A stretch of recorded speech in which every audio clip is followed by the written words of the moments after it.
சித்ரி one media மற்றும் cricket ரசிகர்களுக்கு வணக்கம். நேற்று நடந்த எஸ்ஆர்எச் vs பஞ்சாப் மேட்ச்சில் வந்து ரன்னு மழையாக மட்டும் இல்லாமல் சாதனைகளோட மழையாகவும் அமைஞ்சிருக்கு. ஸோ நேற்று நடந்த மேட்ச்சில் வந்து முக்கியமான புள்ளி விவரங்களை வேகமாக பார்த்துருமா.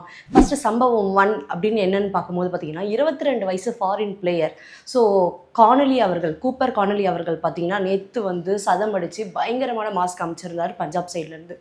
ஸோ அவரோட 22 வயசில் அதாவது 253 டேஸ் அந்த நாட்களில் பார்த்தீங்கன்னா அவர் ஒரு மைல் கல்லையே எட்டியிருக்காரு. அது மட்டும் இல்லாமல் பார்த்தீங்கன்னா குவிண்டன் டி காக் மற்றும் டேவிட் வார்னரோட ரெக்கார்டே வந்து முறியடிச்சிருக்காருன்னா பார்த்துக்கோங்க அவரோட ஆட்டம் நேற்று எப்படி இருந்திருக்கோன்ட்டு. அதாவது குவிண்டன் டி காக் அவரோட 23 வயசில் பார்த்தீங்கன்னா 122 நாட்களில் வந்து இந்த சதத்தை அடிச்சிருந்தார்.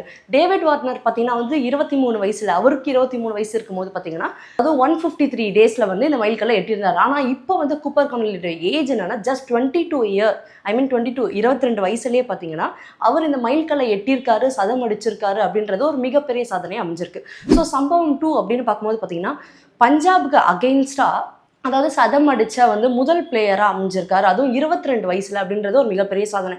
இதுக்கு முன்னாடி பார்த்தீங்கன்னா பிரப்சிமரன் சிங் வந்து 103 ரன்ஸ் வந்து அடிச்சிருந்தாரு. ஆனால் இப்போ வந்து கூப்பர் கானலி அதாவது 22 வயசு ஃபாரின் பிளேயர் வந்து 107 ரன்ஸ் அடிச்சு நேற்று மிரட்டி விட்டுருக்காரு அப்படின்னு தான் சொல்லணும். ஆனாலும் ஒரு சோகமான நியூஸ் என்னன்னா இது பஞ்சாப் வந்து தோல்வியை சந்திச்சிருக்கு. அது மட்டும் இல்லாமல் 2வது இடத்திற்கு வந்து தள்ளப்பட்டிருக்கு. 3வது சம்பவம் அப்படின்னு என்ன பார்த்தீங்கன்னா இளம் வயசுலேயே அதாவது அவரோட 22 வயசுலேயே பார்த்தீங்கன்னா அதிக சிக்ஸர்ஸ் வந்து ஒரே இன்னிங்ஸில் வந்து அடிச்சிருக்காரு அப்படின்றதும் ஒரு மிகப்பெரிய சாதனையை படைச்சிருக்காரு.